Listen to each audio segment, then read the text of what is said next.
Hi, my name is Jessen Aroonachellum. Welcome to Fan Carpet. We're here at the East London Film Festival for the premiere of the film North vs South. Can I ask you a little bit about your character and how that character fits into the story as a whole?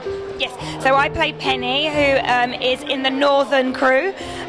She had a pretty rough childhood. She was always kind of, you know, roughing it really, and just trying to find her own way. And then she falls in with gang culture, but it sort of becomes like a family. With, you know, they all kind of look out for each other, and it's sort of an occupation. Weirdly, you know, they're doing this as they're gangsters for a living, and you know, which of course is. We're not glamorising that, but she definitely has heart. So I play Willow, who is the daughter of the kind of big southern boss, but really she's a very kind of sweet, lost girl, and she's really out of place in this like gang warfare, and she falls hopelessly in love with Terry, and like, they're the kind of like the light and joy in the film, and they're desperately trying to escape. And yeah, I think that's what gives it heart. It's like there's a really beautiful love story amongst a lot of shooting and death. My character is from the Southern team. He's really the enforcer, or the nasty piece of work, and he's kind of the guy that starts to mix up all the trouble, to be honest, between the northern and southern gangs. So I think he's decided about a year before the story starts, that he's seen weakness in his boss, which is played by Stephen Berkoff, who's his boss is Vic, and I think he's seen quite a lot of weakness in his boss. So just as we join the story, he's kind of already making moves to try and take over both sides. Yeah, but ultimately he's kind of a psychopath, to be honest. He's very unhinged, you know. It's like you never really know what he's going to do next. But a lovable psychopath? No, definitely not lovable, no.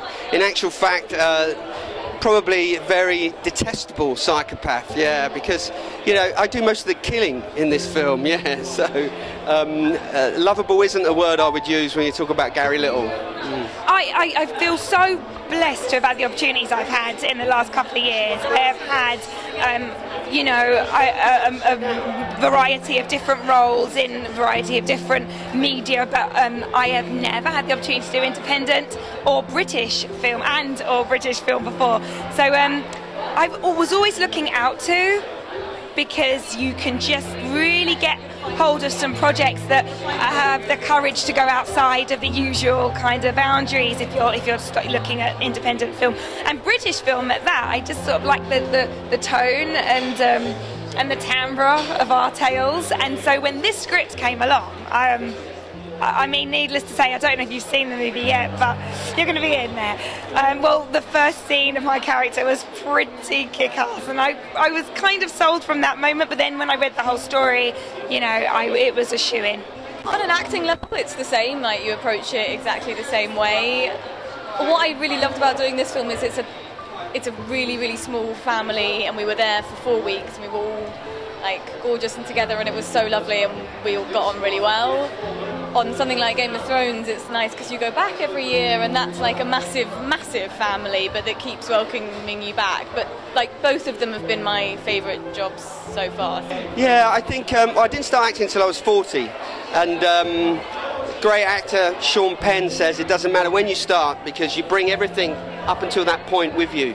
So you basically, you know, the 40 years, if you're good or if you're lucky enough to be able to tap into it, you can bring all that stuff that happened beforehand to the day that you start. So I think when you're working on a character or trying to give a performance, you really try and find anything from your life, or, you know, try and make the character fit you or you fit the character. So you're trying to anchor something either that way or coming back the other way. And yeah, I spent quite a bit of time travelling in different countries, but I think most of what that taught me was about how different people communicate, you know, the behaviour.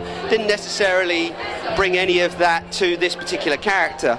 If anything, this particular character was modelled on some of the more unsavoury types that I know from London. We've seen so many gangster films that are just like bang, bang, bang, bang, bang, blood and gore, and this one has a bit of heart, because there's a really gorgeous love story, and I think it's really special, yeah. Is there anything other future projects you'd like to do that involve British cinema, or would you like to be in a Marvel or DC film? Oh, well, you know, we've all got such ambition, haven't we? You've got like a big old list of things you would like to do in your career. As I say, I've been so lucky up until now to have had the variety and the variation and the, you know, diversification that I have. Of course, there are things I would always like to do. I've always maintained I would like to fly. So whatever form that takes, I would like to fly one day. And that probably does put us in the comic book realm, but, you know, it could be in some other way, I don't know. But a cartoon maybe, a voiceover, I don't know. There's a lot of things I would like to do, so but I definitely would like to carry on working in British film as well, now that I've got my foot in that door. Thanks for watching The Fan Carpet. Remember to follow us on Facebook, Twitter and Instagram, that's The Fan Carpet. Also, we're in association with Acton Hour, and you can hashtag Acton Hour between 1 and 2 o'clock on Wednesday. So remember, Acton Hour and Fan Carpet. Take care.